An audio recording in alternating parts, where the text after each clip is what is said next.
വയനാട്ടിലേക്കാണ് സുർജിത്ത് അയ്യപ്പത്ത് ചേരുന്നുണ്ട്. സുർജിത്ത്, പൊതുപണിമുടക്കിൽ വയനാട് നിശ്ചലമായോ? സുർജിത്ത്,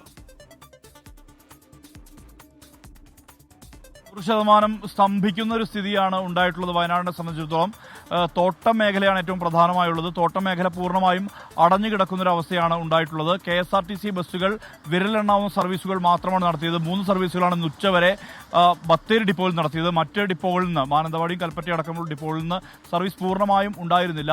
സ്കൂളുകൾ പൂർണ്ണമായും അടഞ്ഞു കിടന്നു. കളക്ടറേറ്റിലടക്കം ഹാജർ നില തീരെ കുറവായിരുന്നു. അതായത് സർവീസ് സംഘടനകൾ, പ്രത്യേകിച്ച് ഇടതുപക്ഷ സംഘടനകൾക്കും ഒപ്പം തന്നെ UDF-മായി ബന്ധപ്പെട്ട് നിൽക്കുന്ന സർവീസ് സംഘടനകളും വളരെ സജീവമായ ഒരു കളക്ടറേറ്റ് അടക്കമുള്ള കേന്ദ്രങ്ങൾ വളരെ സജീവമായ രീതിയിലുള്ള അത്തരം സംഘടനാ പ്രവർത്തനം നടത്തുന്ന ഇടങ്ങളാണ്. അവിടെ എല്ലാം തന്നെ പൂർണ്ണമായും സ്തംഭിക്കുന്ന അവസ്ഥയിലേക്ക് ഇന്നത്തെ പണിമുടക്ക് മാറിയിട്ടുണ്ടെന്നുള്ളതാണ്. അനിഷ്ട സംഭവങ്ങളൊന്നും തന്നെ വയനാട്ടിൽ റിപ്പോർട്ട് ചെയ്യപ്പെട്ടിട്ടില്ല. തോട്ടം മേഖല പൂർണ്ണമായും സ്തംഭിക്കുന്ന അവസ്ഥയിലേക്ക് മാറിയിട്ടുണ്ട്. രാവിലെ KSRTC ബസ്സുകൾ ഉൾപ്പെടെ പലയിടങ്ങളിലും തടയുന്നൊരവസ്ഥ ഉണ്ടായിട്ടുണ്ട്. സ്വകാര്യ വാഹനങ്ങൾ തടയുന്നൊരു സ്ഥിതി പൊതുവെ ഉണ്ടായിട്ടുണ്ട്. നിരത്തിൽ വാഹനങ്ങൾ പൊതുവെ കുറവായിരുന്നു. പ്രൈവറ്റ് വാഹനങ്ങളിലാണ് ആളുകൾ യാത്ര ചെയ്യുന്നത്. അതും ഒരു ചില ഘട്ടത്തിൽ ഈ പ്രതിഷേധക്കാർ തടയുന്ന ഒരു രീതിയിലേക്ക് കാര്യങ്ങൾ വന്നതാണ്.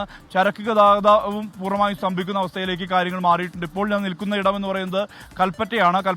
കൽപ്പറ്റയിൽ പലപ്പോഴും ഈ ബസ് സ്റ്റോപ്പ് ഇപ്പോഴും വളരെ സജീവമായി ഉള്ള ഒരു ബസ് സ്റ്റോപ്പാണ്. ബസ് സ്റ്റോപ്പിൽ വിരലെണ്ണാവുന്ന ആളുകൾ മാത്രമേ ഉള്ളൂ ഇപ്പോൾ എന്നുള്ളത് നമുക്ക് കാണാൻ കഴിയുന്നുണ്ട്.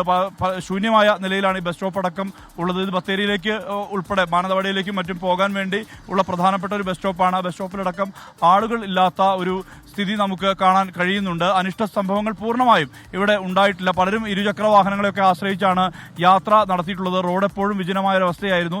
ഇപ്പോൾ സമയം ഇത്രയായ സ്ഥിതിക്ക് ഓട്ടോറിക്ഷയും മറ്റും ഓടാനൊക്കെ തുടങ്ങിയിട്ടുണ്ട്. മറ്റ് സർവീസുകൾ ചെറുതായി ഈ സ്ഥാപനങ്ങളൊക്കെ തന്നെ തുറക്കാൻ വേണ്ടി തുടങ്ങിയിട്ടുണ്ട് എന്നുള്ളതാണ് ഇവിടെ നിന്നും പറയാനുള്ളത്. ഉന്മേഷം. ശരി, സുർജിത്ത് അയ്യപ്പത്താണ് വയനാട്ടിൽ നിന്ന് വിവരങ്ങൾ നൽകിയത്.